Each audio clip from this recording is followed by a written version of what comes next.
Get your hand off my armrest before I call someone who can actually move you." Marcus Whitfield had not even folded his jacket over his arm yet. He was still standing in the aisle of row 2, boarding pass in hand, when the woman in seat 2A said it loud enough for the whole forward cabin to hear. The words landed before the seatbelt sign had even chimed. A toddler 2 rows back stopped babbling. A man in a pin-streaked suit lowered his newspaper an inch. Nobody moved, the way nobody moves when a stranger says something they cannot unsay. Rewind 40 minutes to gate C14 at Charlotte Douglas International Airport. 6:52 in the morning, the smell of burnt coffee and de-icing fluid drifting through the jet bridge. Marcus Whitfield stood near the window with a black leather duffel at his feet, the strap worn pale where his hand had gripped it for 11 years. He wore a gray crewneck sweater, dark jeans, scuffed white sneakers that had seen 3 continents and never once seen a polish. No watch, no rings, nothing that announced anything. He looked, if anyone had bothered to look, like a man heading home from a long week, tired around the eyes, quiet around the mouth. He had booked seat 2A 19 days earlier, the same week his father's hip replacement surgery had been scheduled in Greensboro. The flight to Dallas wasn't about comfort, it was about silence. 90 minutes where nobody needed anything from him, where he didn't have to explain himself to a single person on Earth. He needed that more than he needed sleep most weeks. He had learned a long time ago that the world handed out very little quiet to a black man who didn't dress like money, and he had learned to buy what little quiet he could. His phone buzzed once in his pocket. He didn't check it. He already knew who it was. In his other pocket sat a folded photograph, soft at the corners from years of handling. His mother, Loretta Whitfield, in her church hat, standing outside the small brick laundromat in Winston-Salem, where she'd pressed other people's shirts for 26 years, so that he could sit in classrooms where nobody who looked like him usually sat. She used to tell him, when he came home angry about something a teacher said, or a coach didn't say, "Baby, you don't have to be loud to be right. Just be sure and let the room catch up." He had carried that sentence into every boardroom he'd ever walked into since. What none of the people boarding that plane knew, not the gate agent, not the flight crew, not the woman currently parked in seat 2A, was that Marcus Whitfield was the founder and chief executive of Halden Aerospace Solutions, a company whose passenger data and crew dispatch software ran quietly underneath the operations of 11 major U.S. carriers, including the one whose logo was stitched onto the uniform of every person about to make the worst 40 minutes of their professional lives. He had built that company out of a garage apartment in Durham with $4,217 in a checking account and a laptop missing 2 keys. Nobody on this plane would know that either. He preferred it that way. He had found, over 15 years, that people behaved very differently around a man they thought had nothing to lose than around a man they knew had everything to gain by destroying them. He liked seeing which version of people showed up first. He reached row 2 at 7:14 a.m. The woman in 2A was already settled in, a cream blazer draped over the seatback, a designer tote wedged under the seat in front of her, a phone in one hand, and a half-finished mimosa balanced in the other, despite the cabin not technically having opened beverage service yet. Her name, though Marcus didn't know it yet, was Deborah Ashcroft-Lane, 54 years old, a regional sales director for a medical device company out of Plano, Texas, a diamond-tier flyer with 340,000 lifetime miles and a habit, well known to at least 3 different airline crews, of treating every cabin she sat in like a property she'd inherited. "Excuse me," Marcus said, holding up his boarding pass. "I think you're in my seat." 2A Deborah looked up at him slowly. The way a person looks up from a phone when they've already decided the interruption isn't worth their full attention. Her eyes moved over him in under 2 seconds. Sweater, sneakers, duffel bag, no rings, and something in her face settled into a verdict before he'd finished his sentence. "No," she said, not even bothering to check her own pass. "This is my seat. I always sit here on this route. My ticket says otherwise." "Then your ticket is wrong, sweetheart." She turned back to her phone. Marcus didn't move. He had been called worse things by people with better manners. He simply stood there, calm, holding the small folded rectangle of paper that said, in plain print, everything that needed to be said. A flight attendant named Priya Lakshmi Reyes, 31, sharp bob, badge that read 3 years of seniority she'd fought hard for, stepped out of the galley at the sound of raised voices. "Is there a problem here?" "This man is trying to take my seat," Deborah said, before Marcus could speak a single word. Priya looked at the boarding passes. Marcus's first, then, when Deborah finally produced hers with a put-upon sigh, hers. Priya's professional smile flickered for exactly 1 second, the kind of flicker that comes when a person sees a fact they wish they hadn't. Pay attention to that flicker. "It will matter again in about 20 minutes, ma'am," Priya said carefully. "Your boarding pass shows seat 4C. "I am aware of what my boarding pass says," Deborah snapped. "I'm asking you to fix the system error, because I am not sitting in Coach Plus when I have flown this route for 9 years. This isn't Coach Plus, ma'am. It's still. I don't care what it's called. Fix it." Priya's eyes drifted to Marcus, then back to her tablet, then back to Marcus, and in that small triangle of glances, Marcus understood exactly what was about to be asked of him, before a single word of it left her mouth. "Sir," Priya said, turning her body half away from Deborah, lowering her voice as though that might soften what she was about to do, "would you be willing to take 4C instead, just for this flight? It's the same class of service, and it would really help us get the doors closed on time."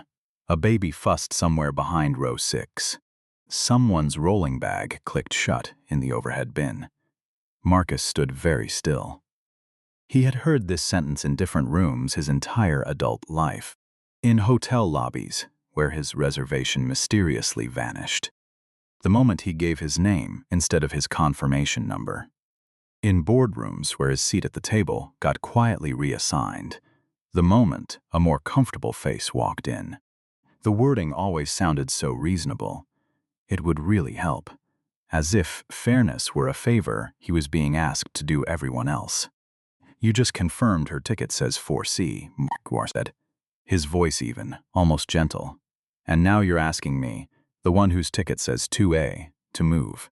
Priya's mouth opened. Nothing useful came out of it.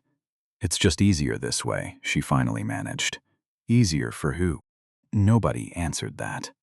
Deborah crossed her arms and stared out the window, like the conversation had already been settled in her favor, which, judging by 4 decades of experience, it usually was.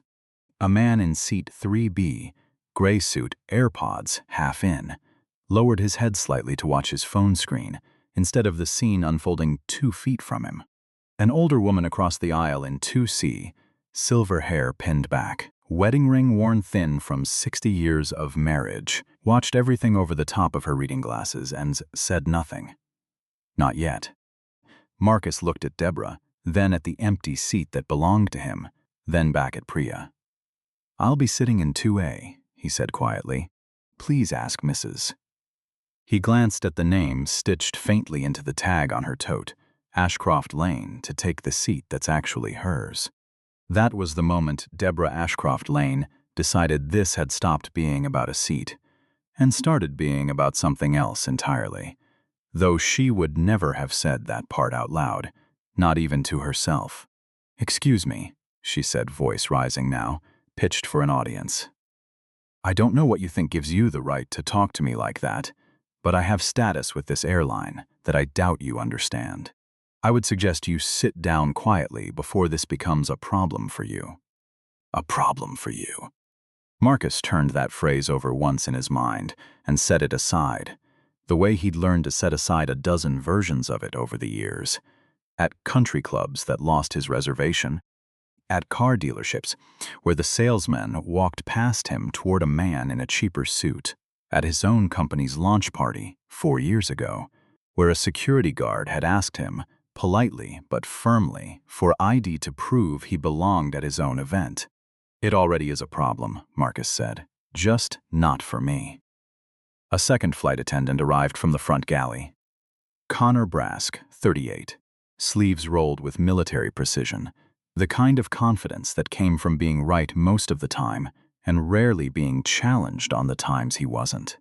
He took in the scene in under 3 seconds and made the same mistake Priya had made, only louder.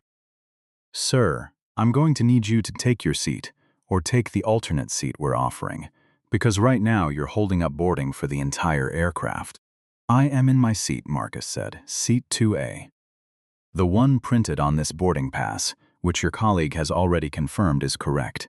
I understand there's some confusion." "There's no confusion. There's a woman in my seat who refuses to move, and a crew that's decided the path of least resistance is asking the correct passenger to disappear." Connor's jaw tightened. "Sir, I'm going to ask you one more time to cooperate, or I will have to involve the captain." "Good," Marcus said. "Involve the captain." Deborah laughed, short and sharp, and turned to the row behind her as though gathering a jury. "Do you see this? I make one simple request and suddenly I'm the villain.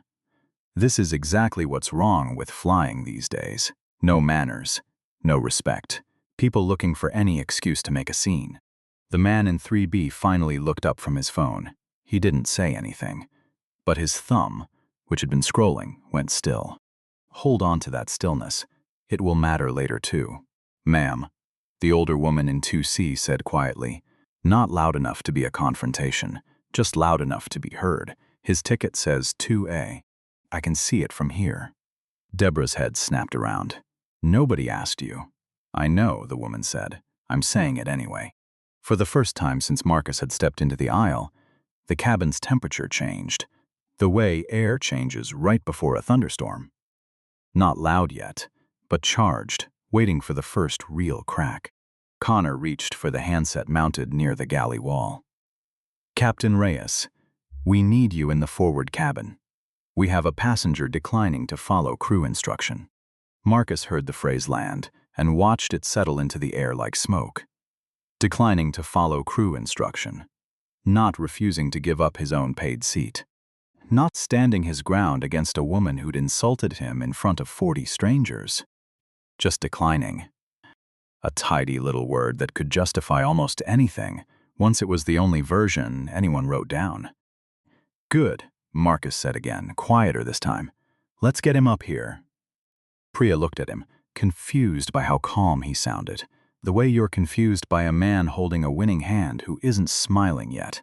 "Captain." Renata Reyes emerged from the cockpit at 7:23 a.m. 56 years old, 29 years in aviation, 4 silver stripes on each shoulder, and the unhurried walk of someone used to rooms quieting down the moment she entered them. The cabin did quiet. Even the man in 3B sat up a little straighter. "What's the situation?" she asked, looking first, and this would matter, at Marcus. Sneakers, duffel bag, no watch. Then at Deborah, cream blazer, gold hoops, a tote bag that cost more than most people's car payments. Captain Reyes believed in that half second that she was reading the room with perfect neutrality. She was not.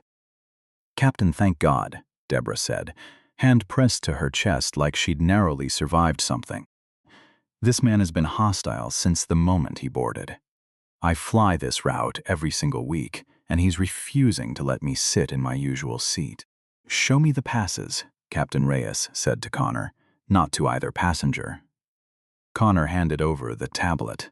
The captain's eyes moved across the screen. Her expression did not change, but something behind it shifted, the careful stillness of a person recalculating. "Mrs. Ashcroft-Lane," she said, "your seat is 4C.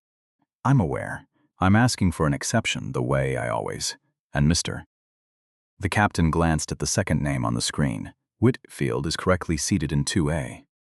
Then move him, Deborah said, as though the sentence cost her nothing. "He's already in the seat assigned to him, ma'am. There's nothing to move." For one suspended second, nobody in row 2 breathed. Marcus had learned not to celebrate too early in moments like this. He'd watched apologies arrive late and small too many times to mistake a correction for justice. But something in his chest loosened a fraction anyway. It did not stay loose for long. "This is unbelievable," Deborah said, voice climbing. "I spend $40,000 a year with this airline, and you're going to let—" She stopped herself half a syllable too late, the word already half out of her mouth before she swallowed the rest of it. The cabin heard the half-word anyway. The older woman in 2C closed her eyes briefly, like someone had struck a chord she'd hoped never to hear on this particular flight, on this particular morning, in this particular decade. "Finish that sentence," Marcus said. "Quiet." Not a request. Deborah's face went through 3 colors in 2 seconds, white, then red, then a strange waxy stillness. "I didn't say anything." "You didn't finish it," Marcus said. "That's different from not saying it." Captain Reyes looked between them, and, for the first time, her practiced neutrality cracked into something closer to alarm. She had 30 years of experience reading turbulence before passengers felt the first bump. She did not like what she was reading now. "Mrs. Ashcroft-Lane, I'm going to need you to take seat 4C now," she said, voice firmer. "I want a supervisor," Deborah said. "I want this man's name. I want to file a formal complaint about how I have been treated on this aircraft." "You already have my name," Marcus said. "You heard it when the captain read my boarding pass." "Marcus Whitfield," Deborah repeated, like the syllables themselves were an accusation. "I will be remembering that name."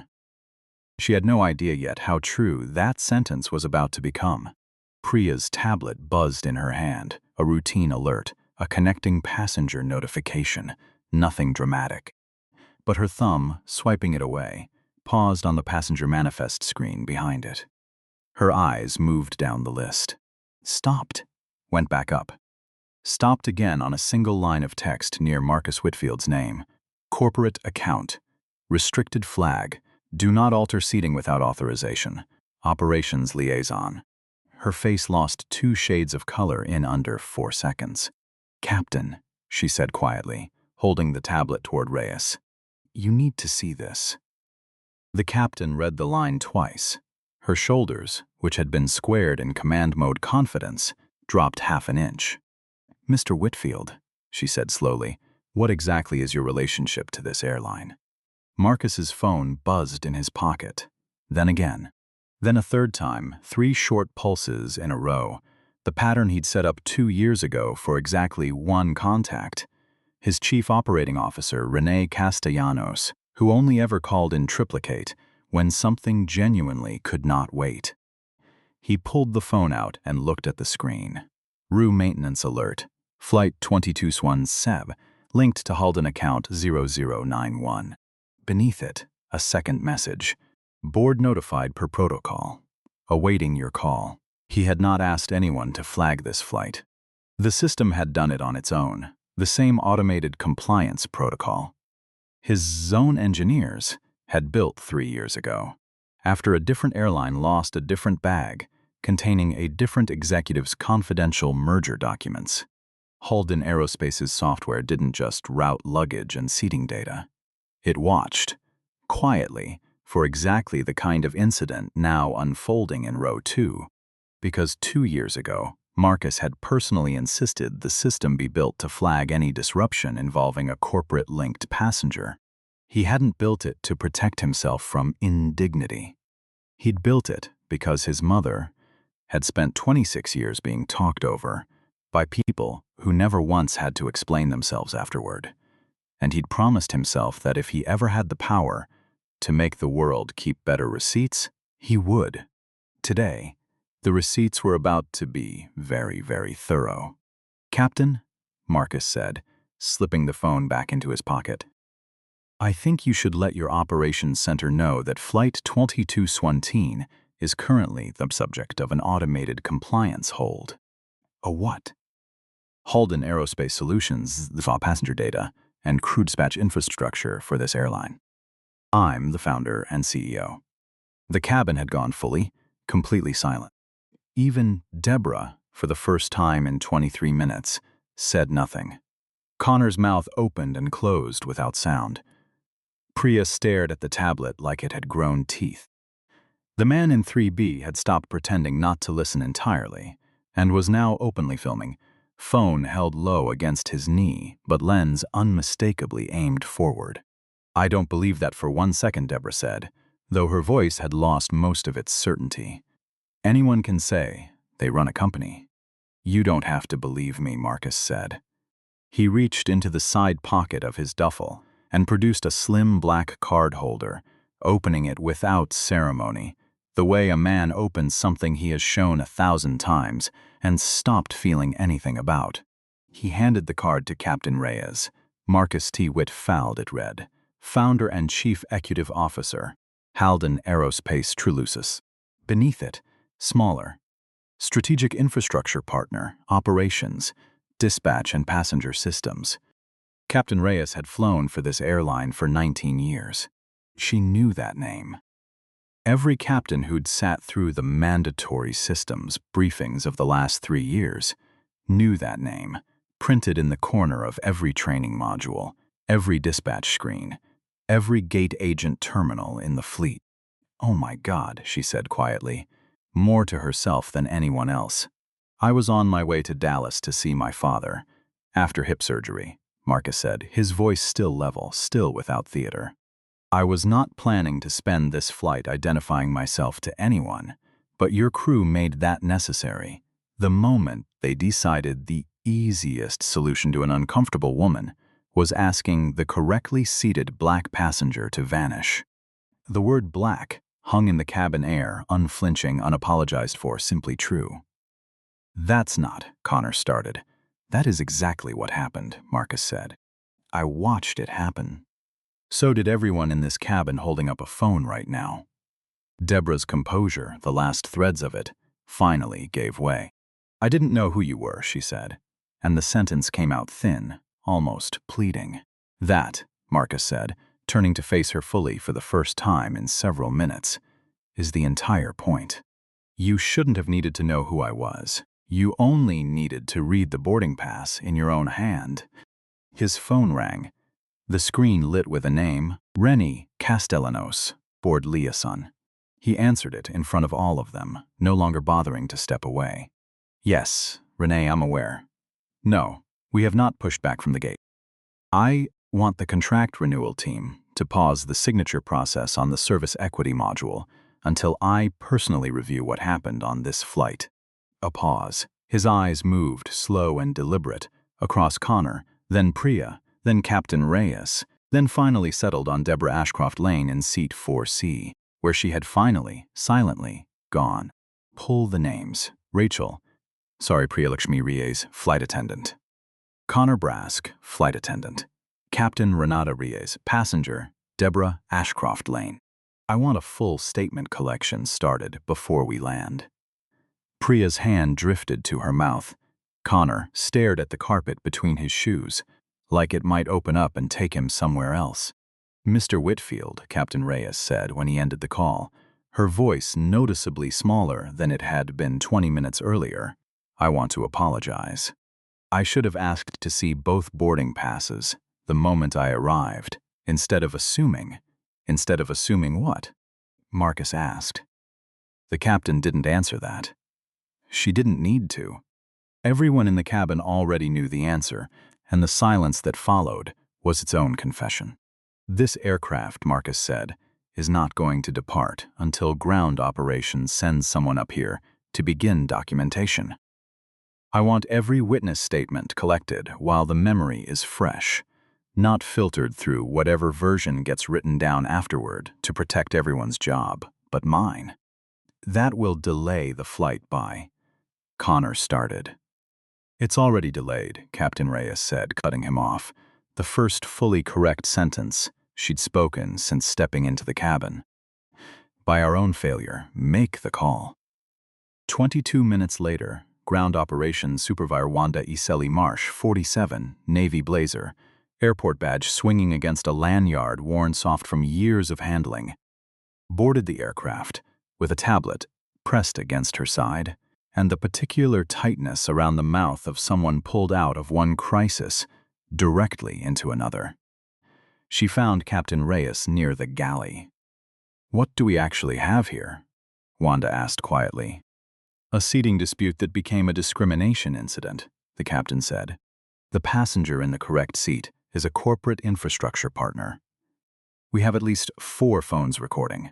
I need full statements before we push back." Wanda's eyes moved down the aisle and landed on Marcus, sitting calmly in 2A, hands folded, looking out the window like a man waiting for weather to clear, rather than a man who had just detonated a corporate crisis. Then her eyes moved to row 4, where Deborah Ashcroft-Lane sat rigid, staring straight ahead, her cream blazer somehow looking smaller on her than it had an hour ago. "Mr. Whitfield," Wanda said, approaching. "I'm so sorry for what happened. I'd like to take your statement personally, and I'll be speaking with every crew member involved." "Talk to the passengers first," Marcus said. "Let them tell you what they saw before anyone has time to compare notes." The first statement came from the older woman in 2C, who gave her name: Eleanor Voss, 71 years old, married 58 years, flying to see her first great-grandchild, in a voice that had stopped trembling somewhere around the 40th minute of the ordeal and hardened into something closer to steel. "I saw his boarding pass before the flight attendant did. I saw them ask the right man to move instead of the wrong woman. And I heard exactly what she almost called him before she caught herself. The man in 3B, whose name turned out to be Desmond Okafor, 36. A contractor flying home from a job site, finally lowered his phone and admitted, quietly, that he'd started filming because he thought it might just be funny airport drama, something to send to a group chat. "I'm not proud that's why I started," he said. "But by the end I understood I wasn't filming a fight over a seat. I was filming what happens to people who think they don't have to prove anything, because someone like her decided they didn't belong somewhere." A young woman near the back, headed to a job interview in Dallas, said simply, "He never once raised his voice. Not once. And she never once lowered hers." Priya Lakshmi Reyes gave her statement last, and her voice broke twice doing it. "I knew his seat was correct the moment I checked the manifest," she said. "I asked him to move anyway, because I was scared of how Mrs. Ashcroft-Lane would react if I didn't, and because in 3 years of doing this job, the airline has never once disciplined a crew member for accommodating a difficult passenger at someone else's expense. It has only ever disciplined us for not accommodating them fast enough." She looked at Marcus directly for the first time since the whole thing started. "I'm sorry. I knew, and I chose comfort over correctness, and I will think about that for a long time." Wanda's tablet chimed. She read the incoming message twice before speaking. "Mr. Whitfield, corporate has opened a formal review effective immediately. Mrs. Ashcroft-Lane's loyalty status has been suspended pending investigation. Flight attendant Brask is being placed on administrative leave for the duration of the review. Flight attendant Lakshmi Rise." Wanda paused, glancing at Priya, "is being asked to provide additional detail. But given that she came forward voluntarily and accurately, her file will note that distinction." Connor's face had gone the color of old paper. Administrative leave? Over a seating dispute? "Over a passenger you accused of declining crew instruction," Captain Reyes said, when the only instruction he declined was the one telling him to give away something that already belonged to him. Deborah stood up so fast, her seatbelt buckle clattered against the armrest. "This is insane. I made one mistake about a seat assignment, and now you're destroying people's careers." "You made several mistakes," Marcus said, turning toward her with the same level voice he'd used the entire flight, the voice that had never once cracked. Not when she insulted him, Not when she nearly used the word that would have ended this whole encounter very differently for her. You made a mistake assuming the seat was yours. You made a worse one, refusing to check your own ticket. And you made the one that can't be undone when you decided I was the kind of man you could call whatever you almost called me in front of 40 witnesses. Because you assumed nobody in this cabin had the power to make you answer for it. I didn't mean. People rarely do, Marcus said. That doesn't make it harmless. Eleanor Voss, still in 2C, spoke without turning her head. Manners aren't the same thing as decency, dear. You had plenty of the first and none of the second. Deborah's mouth opened and shut twice, like a woman trying to find the version of this story where she still came out ahead, and discovering, finally, that no such version existed. Wanda turned to address the cabin. Ladies and gentlemen, thank you for your patience. We are documenting a serious passenger service incident, and the airline will be following up directly with everyone who provided a statement. We expect to push back from the gate within 15 minutes. As she said it, every phone in the forward cabin buzzed nearly in unison. The airline's own automated system sending a service incident acknowledgement to passengers' phones. The very kind of system Marcus's company had spent 3 years building, so that incidents like this one could never quietly disappear into a supervisor's desk drawer. He almost laughed at the irony of it. The machine he'd built to hold people accountable was now collecting evidence in real time, 4 rows from where he sat. Captain Reyes crouched slightly beside seat 2A before returning to the cockpit. Mr. Whitfield, I failed to ask the right question the moment I walked into this cabin. I'm sorry. Make sure the next captain who walks into a situation like this doesn't need a corporate title to believe the person standing in the aisle, Marcus said. That sentence stayed with her longer than any apology she'd ever received. The aircraft finally pushed back from the gate at 8:51 a.m., 58 minutes late, climbing out over the Carolina hills as the morning sun cracked gold across the wing. Marcus sat in seat 2A, his seat, the one he had paid for 19 days earlier, without ever imagining it would become the site of a small, quiet war. He looked out at the clouds and thought, not for the first time, that winning a moment like this never felt like winning.